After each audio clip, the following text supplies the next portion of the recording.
Hello, everyone, and welcome to Fate's Wide Wheel. I'm your host, Sam Fain, and I am here this time around to talk about John Woo's 1991 feature film, Once a Thief. This is a part of the Shout Factory continuing line of Hong Kong cinema classics. This is volume number 26, releasing after Bullet in the Head. And this one is an interesting entry into John Woo's film canon. We'll talk a little bit about that shortly. But before we do all that, let's just hop right in and talk about the features on this film. So it is a 2-disc set, disc one being 4K Ultra HD with a brand new 4K scan from the original camera negative presented in Dolby Vision. We get optional English subtitles newly translated for this release and an audio commentary with James Mudge, Hong Kong film critic at Eastern Kicks. Disc 2 is our Blu-ray, which of course includes the 4K scan of the original camera negative, as well as those English subtitles and of course that audio commentary. We also get a slew of special features, including Handling a Heist, interview with director John Woo, Thoughts about Thievery, interview with screenwriter Clifton Coe, Stealing Some Shots, interview with cinematographer Poon Hong Sang, Heists and Lows, interview with producer Terrence Chong, Art of the Steal, interview with editor David Wu, Hong Kong Confidential, Inside Once a Thief with author Grady Hendrix, and Once a Star, Always an Icon, film critic Frank Zheng on actor Leslie Chung, as well as the audio commentary. I mentioned that, the archival interview with actor Kenneth Tsang, and a theatrical trailer. So lots of stuff to go through, well appointed, just like their Hong Kong and Killer and Bullet in the Head releases, as well as the Better Tomorrow trilogy release. Just so many wonderful extra features on here. And as far as I'm concerned, the quality of the features across the board has been pretty great. I mean, some of the stuff is just good, but most of it is great in my opinion.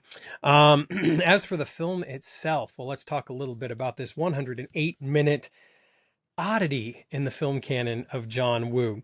So first of all, I will say that the first 45 minutes of the film are really well done. So enjoyable. There's a sense of fun, a sense of romance, a sense of intrigue. The heist scenes are very well done, very well laid out, incredibly well shot. We have three of the biggest stars of their era from Hong Kong cinema, in Chow Yun-fat, Leslie Chung, and Sherry Chung. All three are incredible on screen, very magnetic.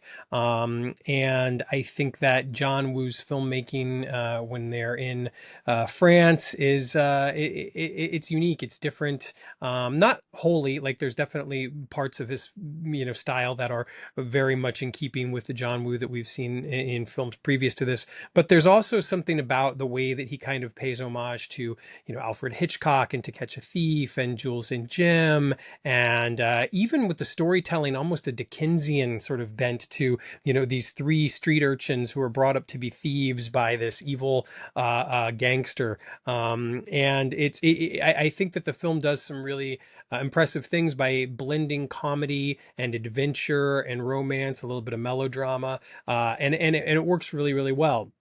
Then we get the first John Woo gunfight. And let me tell you, it's a great gunfight. It's an awesome gunfight. It's an even better car chase, which I just, yeah, I really enjoyed it. But boy, what a tonal shift it is. It really changes the trajectory of the film in a lot of ways. But it drives the narrative forward. There are consequences to the scene, in particular with the characters of James and Cherry, who Leslie Chung and Cherry Chung respectively, who go back to Hong Kong, presuming James, Chow Yun-fat's character, to be killed at the end of this. So it's really well done. It's excellent. I mean, again, the car chase is fantastic. Remy Julien, who's a very famous French stunt choreographer and car chase maestro, is responsible for it, and it's wonderful. But it is a very sudden shift, and I think as I was watching the film, this is the first time that I'd seen it. I thought that I'd seen it before, but as I was watching it, I was like, no, I don't think I have. As I was watching the film, I was thinking, oh, we're in for something completely different here.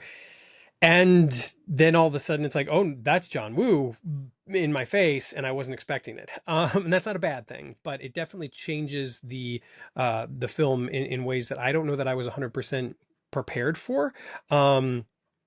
There's also a lot. So this is a Lunar New Year film, and for those of you that don't know, in Hong Kong, basically Chinese New Year films were made as these big tentpole releases with all the stars coming out. The humor had to be there. Generally, it was pretty broad, so it appealed to a very wide audience. They were looking for something that would basically capture all the people that didn't go to the movies the rest of the year that all turned out for the Lunar New Year. And this was one of those films. And it was kind of John Woo's way of saying, you know what, Bullet in the Head, which is my passion project, which Golden Princess supported and put everything behind, was the most expensive Hong Kong movie up to that time. It flopped. It did not do well. I'm embarrassed. What do I do about this? And so he kind of decided he was going to make a Lunar New Year film that would just make all the money, and it did. It was an incredibly successful film in Hong Kong. I think internationally it's a little bit less renowned, and part of that is due to the humor. Some of the humor is very regional, and I don't think plays to Western audiences the same way that it would to a Hong Kong audience. Some of the humor is spot on, and it made me laugh or smile or chuckle, and I really appreciated it. Some of it's pretty absurd, pretty out there. Some of it is definitely pretty broad. Some of it's pretty lowbrow, but overall, I felt like it did play pretty well. There are a couple of things that I feel like, again, might have played better to a Hong Kong audience than it would to a Western audience. So it's hard for me to knock too much of that, especially when I did find a lot of it to actually be somewhat enjoyable. But the weird thing is in spite of finding some of the disparate parts of this film enjoyable, I feel like when you put it all together in the whole, it doesn't quite become the sum of the parts that I was hoping for. And that's in no way saying that the film's a failure, because I think that the film has a lot going for it. There's some really wonderful performances. There's some really wonderful moments. The beautiful Leslie Chung early on, as he's leaning on a bridge, smoking a cigarette. Artist is doing a portrait. He has this moment where he walks over, he signs the picture, and it's just effortlessly cool. There's so much there in just such a simple moment.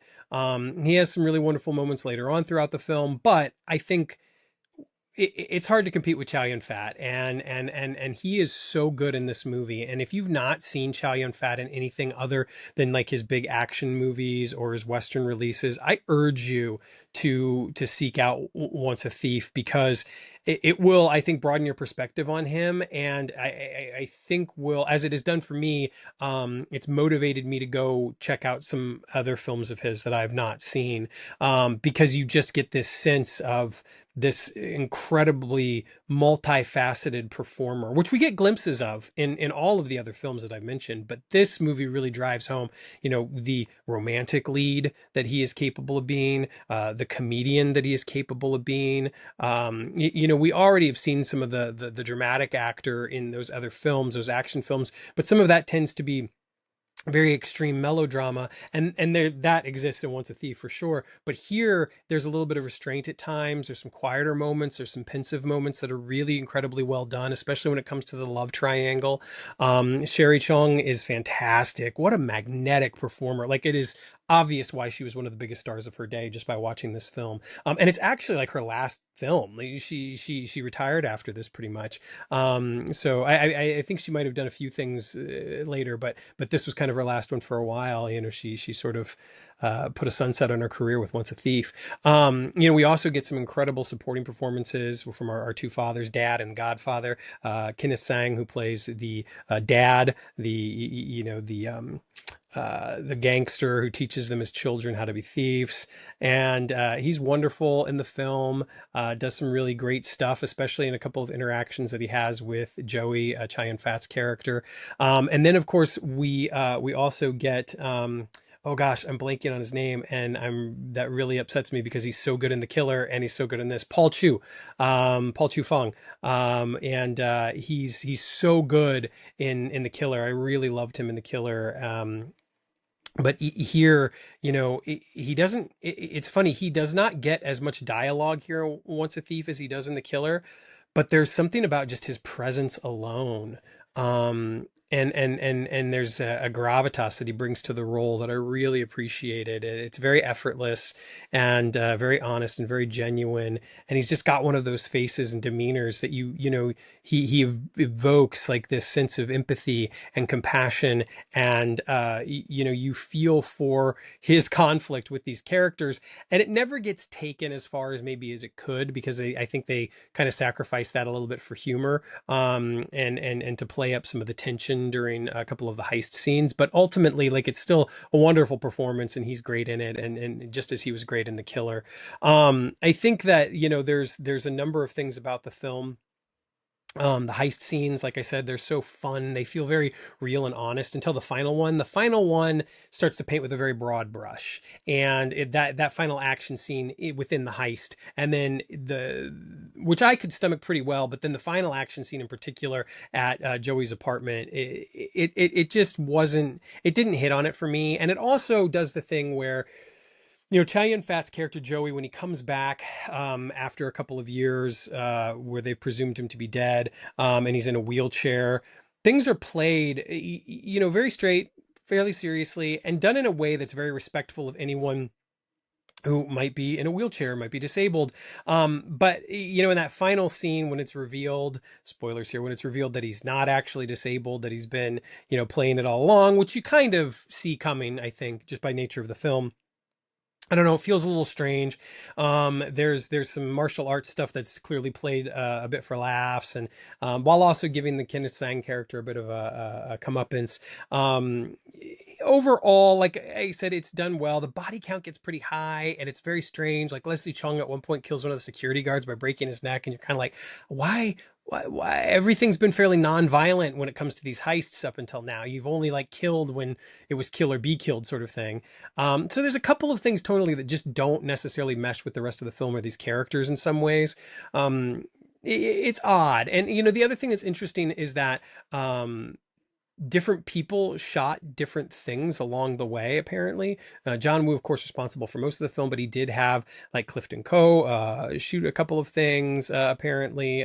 David Woo's editor shot a few things. So there were multiple hands in the shooting of the film. And again, not that necessarily has anything to do with what I was specifically mentioning with these fight scenes, but it does make you wonder if there had not been such a rush to get the film out, because it was shot in a very compressed time schedule. It does make you wonder if there would have been a little bit more care, a little bit more thought put into some of these things, and maybe it wouldn't have played in the same way. Then again, maybe it would have, because the whole point was to, reach a wide audience, to be a little fantastical with certain elements and to be humorous with certain elements. And again, some of the humorous elements really worked for me. I really appreciated it, but then it felt like they just went one step too far a couple of times, including when Chow Yun-fat's character drinks lacquer and then has to make himself vomit up the lacquer in order to, you know, blow fire at a character. This is true. It's in the film. You'll see it. So it's very strange. Some of the action scenes feel very John Woo. The car chase is incredible, but then some of it didn't land for me, including that final heist and that final action scene. One thing that is worth mentioning is that Chow Yun-fat in this movie, especially in the early scenes, he's Cary Grant. Like, you just look at him and he just carries himself in that way. He's filmed in that way. Right down to the outfit that he wears when they steal the painting. Echoing To Catch a Thief. To the suit that he wears when they're kind of seeing the town. And even though it never reaches, I think, the more serious tragic romance of Jules and Jim, which I know is something that John Woo had initially wanted, but decided to eschew that for something that would be a little bit more, humorous and positive in light of it being a Chinese New Year film. You can pick up on some of those elements as well. France is beautiful. There's also this really interesting theme of escape that I think it goes through most of John Woo's films, really. Maybe with the exception of Hard Boiled, but so many characters in his films are trying to get somewhere else. And it's fascinating to me that at the beginning of this film, all these characters in France, and they want to go back to Hong Kong. They're homesick. They get back to Hong Kong and they want to leave. And it's really interesting to again, contextualize the film. We've talked about this a lot with a lot of these films, to contextualize the film in light of the fact that, in 1997, Hong Kong would go back to China as part of the 100-year agreement, and as a result of that, there were a lot of Hong Kong citizens that were indeed wrestling with that. Do we stay? Do we go? Will this still be our Hong Kong? Will it not be? Do we, are we going to feel like strangers in our own our own surroundings, or do we go to America? Do we go to Japan? Where do we end up? And for these characters, they go to the United States, and then in probably one of the zaniest and most humorous scenes at the very end, when we see kind of in the credit sequence them in the United States, Chow Yun-fat is an absurdist character to say the least. It's very interesting. It's fun to see. I think as long as you don't try to take this film too seriously, those ending moments are actually kind of fun and fun for him. The love triangle is also very interesting. I feel like early on it has some power. It's clear that Sherry and Joey are kind of meant for each other, right? And yet there seems to be some tension between the two of them, and Joey's not taking things seriously, at least not seriously enough for her. And then when he's out of the picture, James, who clearly is carrying a torch for Cherry, moves in on her. They get together, they get married, they want to have kids. And then, Joey comes back into the picture, and it's like, okay, where does it go from here? And I think that there's some really lovely moments, especially with the contrast between the way that Chow Yun-fat's Joey handles, the sort of being on the outside of that love triangle, to the way that James did, Leslie Chung's James. And so it's really interesting the way that works out. And you get the sense that at the end of the film that, in a more serious interpretation of these events, that James would indeed go his own way. But because this is the, Chinese New Year wacky zany film, he moves with them to the United States and becomes kind of their nanny and their cook. And there's a whole other movie there, I'm telling you. I'm not saying anybody wants to see that movie, but if we could see that movie, I'm sure it would make one hell of a sitcom 30 years ago. So it's really, yeah, it's really, really interesting. That all these pieces, which have a lot of merit on their own, don't necessarily form a cohesive whole. That said, I did enjoy the movie. I wanted to know where it was going. I wanted to know what was happening. I did question some choices. There was a part of me that was like, what would this film have looked like had James actually been paralyzed? What would that have actually looked like, especially in that final action scene? Because there's some wonderful moments where he is in that wheelchair where they, again, they get really creative with it. And I feel like they do it in a way that is not, it doesn't feel offensive to me. It doesn't feel like they're, making fun of the fact that he's in a wheelchair. If anything, they're actually kind of saying like, this is not an impediment. This is something that can, like anything else, can be used. And so I think that it's handled fairly well. But then when he does get up, you kind of start to question, is that, I don't know, is that insensitive? Is it, and some people might not care about it at all. Others people might. And I think that the thing is like, if people do find that to be insensitive, then there's merit to that argument, to that line of thinking, to that discussion. So I think that it's worth at least noting. Um, other than that, though, I think that, again, the film is fun and joyful in a lot of moments. And then at times it's really dark and really brutal and really in your face and very much John Woo bullet ballet. Oh my God. How high is the body count? How many bullets are in that gun? And it's an interesting mix. It's an interesting fusion that does not quite fuse together, if you will. Let's talk about the special features. So we get the audio commentary from James Mudge. James does a wonderful job with this. I think overall it's a really good audio commentary. I will say the first 30 minutes are full of like background information, not about the film, but about the people involved in the making of the film, the circumstances of the film. I mean, it's all throughout the commentary for sure, but it takes a while for him to actually talk about the movie. And I did wonder at times, I was like, are you going to talk about the movie? And I don't necessarily mean that as a criticism, because I find all of that background information extremely helpful. I really do. It's a hallmark of a lot of these commentaries, because a lot of times, they're introducing these films to audiences that don't have context for them. And I feel like that can be really, really helpful. But I was waiting, I was like, oh, are we going to get there? Are we going to get there? Are we going to get there? That said, it's incredibly informative, and I appreciated all that he had to say. But if you're looking for somebody that's going to talk specifically about the movie, scene by scene, the making of, all that sort of stuff, this is not that audio commentary, but it is very good. Then, of course, we get the handling a heist with John Woo. All of these interviews on these Shout Factory discs have been incredible, and this one is no exception to that. I feel like it's another wonderful view into John Woo's filmmaking process, it's autobiographical. These pieces, they go much deeper than, I made this film or we shot this way because. Instead, it's very much, this is where I was at that time in my life. This is why I was feeling the way that I was feeling. This is why I felt I needed to make this project. This is why I chose these actors. This scene, was shot this way because of he gets into a little bit of that, but they're just these wonderful autobiographical snippets of a man who, has a lot to say and doesn't really pull punches. He's very honest and very forthright. And it's refreshing in a lot of ways. None of these feel produced. None of these feel like any sort of like, press kit trying to sell a movie. Instead, it just feels like a man being very honest about his career and the work that he's done. And I really appreciate that about all of these pieces. And this one was certainly no exception. And I really enjoyed it quite a bit. We get thoughts about Thievery, interview with screenwriter Clifton Coe. This one's really interesting. He has a lot to say, I think, about the making of this film. And it seems like he's a bit at odds, perhaps, with John Woo in certain ways. Or at least with the production process of the film. It didn't necessarily meet his liking, if you will. And not that he's negative about the film or its production, because he's actually not. But it is kind of interesting to me that that there was clearly a little bit of tension in the making of the film, in the writing of the film, that he didn't get to do the job that he normally would do, that things changed quickly, that things, that he wasn't there.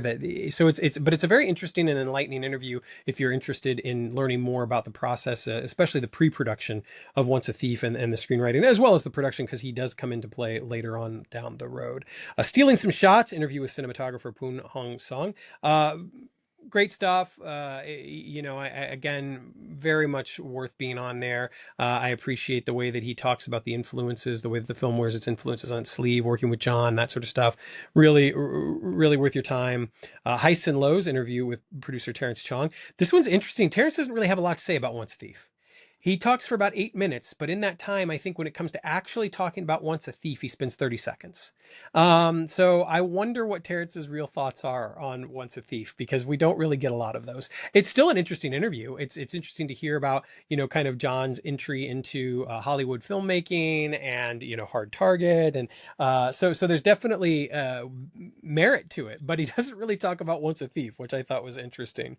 Art of the Steal, interview with editor David Wu. David's been a wonderful addition to these supplements. I really have enjoyed hearing from him. He's got a lot to add. I think that it really kind of expands on some of the stuff that we heard from the other interviews, the John Woo interview, the Poon Hong Tong interview. So it's really, the Clifton Coe interview even kind of, is able to elucidate on some of that. So it's really worth your time. Hong Kong Confidential Inside Once a Thief with author Grady Hendrix. I've really enjoyed these pieces. This one I felt was superfluous. I didn't learn anything here that I had not already known prior to watching the movie or watching this. I didn't really learn anything different from what I had already learned from listening to the rest of the supplements. If you were to only watch this supplement, if this movie only came with that as a supplement, that would be disappointing. Not because of Grady Hendrix, but because it's only like 8 or 9 minutes long. If that was the only supplement here, though, it would have some merit.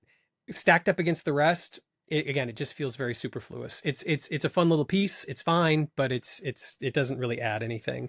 Once a Star, Always an Icon, film critic Frank Jang on actor Leslie Chung. Really enjoyed this. Leslie Chung, obviously is an actor that I was familiar with from the Better Tomorrow films, and Chinese Ghost Story, Wong Kar-wai's films, but getting to kind of see him and see more of him through some of these movies, learn a little bit more about him. He's been someone that I'm fascinated with, and a film that I received for Christmas that my wife got me, Farewell My Concubine, is on my watch list. And I can't wait to see that, because it's certainly one that he's, I think, most well known for to audiences outside of, the John Woo action films or whatever. And it's a really nice piece. Frank does a wonderful job of always kind of personalizing any of the work that he does on these films, whether it's audio commentary or in this case, this little interview. And this is no exception. He definitely personalizes it, and it's really fun. But he kind of gives added context to Leslie's life, to his importance to Hong Kong film and Hong Kong pop culture in general as a big, Canto pop star, and just how he was in some ways the last big star of Hong Kong. You know, it's not too far of a stretch to, you know, compare him with somebody like Elvis, you know, in the United States or something. Like the just the reach that he had, the impact that he had, the albums that he sold, the concert tours that he did, you know, and it wasn't just, he wasn't just a movie star, right? You know, that he was also someone who was taken very seriously as an artist. You know, the films that he made, being nominated for, you know, numerous awards, you know, whether at Cannes or Berlin or, you know, of course, Hong Kong locally as well. But, you know, his last concert tour is still held up as being, you know, one of the greatest concert tours in the history of Cantopop and Hong Kong stars, although it was very poor received by Hong Kong critics at the time because of the kind of gender fluid costuming choices that he made. You know, and I think that looked at through today's lens, you know, what a fascinating individual, especially for, I think, the queer community, and the way that, you know, he at a time when it was not really okay to do so, was you know, was living out and was challenging some of those gender norms, and you know, and at a time when there weren't a whole lot of other people doing that. So especially, you know, not masculine presenting people doing that. So you know, what a fascinating individual, what a great piece. I'm so glad that we got some sort of tribute piece to him. You know, I would have loved something maybe even lengthier with more folks talking about him. I would love to see a documentary on Leslie. And there's probably more out there. There might even be some special features on films that I have that I've not yet gotten around to watching. But anyway, all that said, now let's talk about the technical merits of the film. It's interesting because this one, I feel like there's something that's not quite as consistent to this one as the others. Now, perhaps that's because it did not get a restoration. This is just a scan of the original camera negative. And as such, there's some damage to it. There's some nicks, there's some scratches, there's some marks, there's some weird stuff that happens. There's some lines here and there. It is nothing that ruins the viewing. It's nothing that takes you out. It's, some of it is noticeable. You will notice it. I noticed it. But it's there, it's present. You know, the grain looks good, holds up well. Depth is fantastic. Color is a little, not muddy, that's the wrong word for it.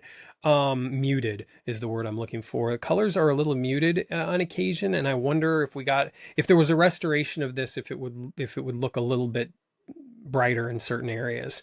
The you know, we get the theatrical trailers, and in some of the, in the archival thing with Kenneth Sang, for instance. Oh, I didn't mention that when I was talking about special features. uh I'll go back to that in just a second.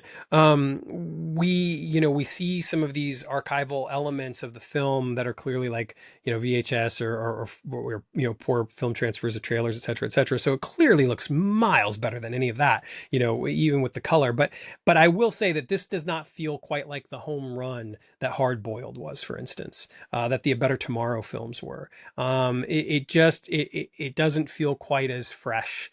And again, that's not an indictment of it. That is not me saying you shouldn't get it, because quite the contrary. I think that this deserves a place on your shelf if you are a fan of John Woo or Chow Yun-fat or Leslie Cheung. If you're looking for something different from them, I think it's worth owning. I really do. I think some folks will look at this as nothing more than a curiosity. Some folks will be hypercritical and say this is not a good movie. It does not. It doesn't hold together the way that I want it to.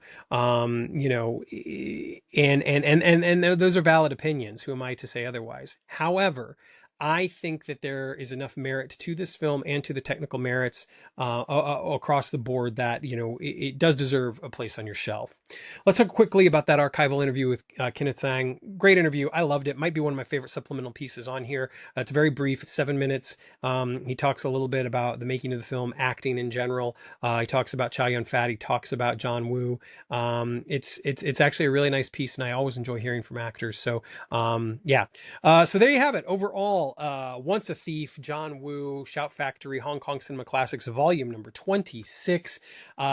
It does not get two great big thumbs up, right? But I do think that it is worth your time. The special features are great. If you're a completionist, obviously you're going to pick this up. But even if you're not, even if you're just looking to see something different from John Woo, and if all you've experienced so far is Hard Boiled, The Killer, Better Tomorrow, Bullet in the Head, this is really interesting. And when you put it together and you kind of look at like The Killer, Bullet in the Head, Once a Thief, and Hard Boiled as being like those, those last four films in Hong Kong. It's really, really interesting to see what he was doing and the chances that he was willing to take. And it's also really interesting to see the performances, especially from Chow Yun-fat, who just, I mean, it's so effortless. He is so effortless in this film. It's really beautiful work by Chow Yun-fat. So there you have it. Once a Thief, Hong Kong Cinema Classics, volume number 26 from Shout Factory. Do check this one out if you get the chance. Don't forget to hit that like and subscribe button, turn those notifications on. There's certainly a lot more coming from Fate's Wide Wheel. I'll be back very soon. Of course, we're going to be talking about The Golden Swallow in one of the upcoming quick kicks, but I have a huge stack of films that I'm working my way through so that I can talk more about them here on the channel. We also have some Doctor Who stuff coming soon, as well as a lot of other things that I hope to bring to you soon. I've been a little under the weather lately. You can probably tell from my voice, but I'm certainly getting back into the swing of things. So thank you so much for following along. Thank you so much for engaging. I really appreciate all the comments, the likes, subscribes. I really appreciate that a great deal. But stay tuned. There's definitely more coming soon. So take care of yourselves. Take care of one another. Stay safe out there. And always, always leap responsibly.